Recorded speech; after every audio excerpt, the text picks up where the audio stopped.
আপনি শুধু হাতিয়ারের ক্ষেত্রে এটা জিজ্ঞেস করেন, হাতিয়ারের ক্ষেত্রে আমি করব। হাতিয়ারের ক্ষেত্রে একটা প্রশ্ন আছে আপনার কাছে।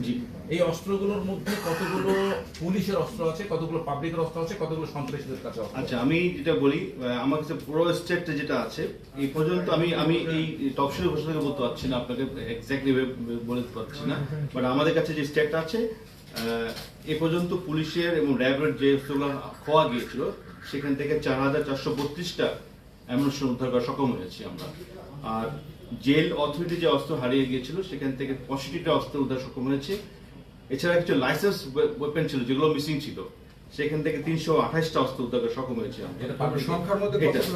এবং আদার্স আর্ম যদি বলি, আমরা বিভিন্ন ধরনের ইলিগাল ওয়েপেন যেগুলো ছিল, যেগুলো মালখানা থেকে পুলিশ স্টেশন থেকে উদ্ধার হারিয়ে গিয়েছিল, এই ধরনের 2906টা অস্ত্র উদ্ধার সক্ষম হয়েছে। টোটাল 7731টা অস্ত্র উদ্ধার হয়েছে গত এটা সেপ্টেম্বর থেকে। আচ্ছা, আর কারো কোনো এই অস্ত্রগুলো কি পুলিশের সাথে কম্বাইন করা হচ্ছে নাকি না আপনারা ইন্ডিভিজুয়ালি? না না না, এটা শুধু সশস্ত্র বাহিনী। টোটাল একটু যদি অস্ত্রটা নিয়ে বলুন, কত বাকি আছে? 7000-এর উপরে অস্ত্র তারা উদ্ধার করেছেন সেনাবাহিনী এককভাবে, বাকিটা অন্য সবাই করেছেন। বাকিটা তো আমরা এর আগে একটা লিস্ট দিয়ে দিচ্ছি, এটার মধ্যে আছে, আমাদের পিআরও বলে দিব না, তুমি এটা পুলে দিয়ে দেবে। এই যে ডেভিল হান্টের পরে যে কতগুলি হাতিয়ার উদ্ধার করা হয়েছে এটা পিআরও দিয়ে। হ্যাঁ, গতকালকে টিআইবি বলছে যে মব নিয়ন্ত্রণ করা না গেলে ইলেকশনে প্রভাব পড়বে। বিশেষ করে স্যার 2025 সালে 600-র উপর শুধুমাত্র পুলিশই নানাভাবে আক্রান্ত হয়েছে, সার্ভেতে উঠে এসেছে। আপনার পুলিশই যদি নানাভাবে আক্রান্ত হয়, সেই পুলিশ দিয়ে আপনারা ইলেকশন করবেন এবং টিআইবি কালকে এরকম তারা তাদের কনসার্নটা জানিয়েছে, আপনি কি বলবেন? টিআইবি তাদের কনসার্ন জানিয়েছে, আর আমাদের কনসার্ন হলো আমরা পুলিশ বাহিনী এই ইসের পরে যে কি বলে এই 5ই অগাস্টের পরে, মানে 5ই জুলাই পরে, সরি 5ই অগাস্ট থেকে 8ই অগাস্ট, এই 3 দিন, এবং এই 8ই অগাস্টের পরে পুলিশের যে পরিস্থিতি ছিল, এখন কি সেই পুলিশের পরিস্থিতি ওই অবস্থা আছে? এটা একটা উত্তর দেন নাকি আপনি? এখন বলেন ওই অবস্থা আছে? এখন পুলিশের মনোবল অনেক বেড়ে গেছে, তাদের কর্মক্ষমতা অনেক বেড়ে গেছে। এই জন্য ইলেকশনে কোনো ধরনের কোনো অসুবিধা হবে না, কোনো ধরনের কোনো অসুবিধা হবে না। আর এই যে ধরেন যে অগাস্টের যে পরিস্থিতি হয়েছিল, এই পরিস্থিতি অন্য কোনো ইলেকশনের আগে কোনো সময় হয়েছিল? আপনি এইগুলি তো সব করে দেখতে হবে কোন পরিস্থিতি কোন সময় হয়েছিল।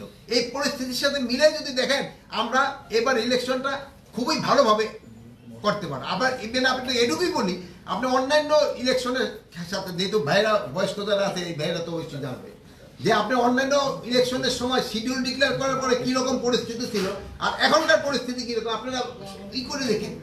টিআইবি কেন, আপনাদের কাছে আরো ভালো ইনফরমেশন আছে, টিআইবি থেকে আপনাদের কাছে আরো ভালো। ওই সময়কার পরিস্থিতি আর এখনকার পরিস্থিতি মিলেই দেখেন, আগে ওই সময় কিরকম ছিল এখন কিরকম ছিল, এগুলো কাইন্ডলি যদি মিলান তো আপনারা কিন্তু মব কালচারটা এই সময় শুরু হয়েছে, এটা তো বলতেছি না, বাট ইলেকশনের ইসে হওয়ার পরে এই জন্য তো মব কালচারের জন্য থেকে ওইটা থেকে বের হয়ে আসতে তো আমাকে অনেক সময় লাগছে। এই সব আপনি বের হইতে পারতেন কি এটা, আপনারা যদি বের হইতে পারতেন আমরাও বের হইতে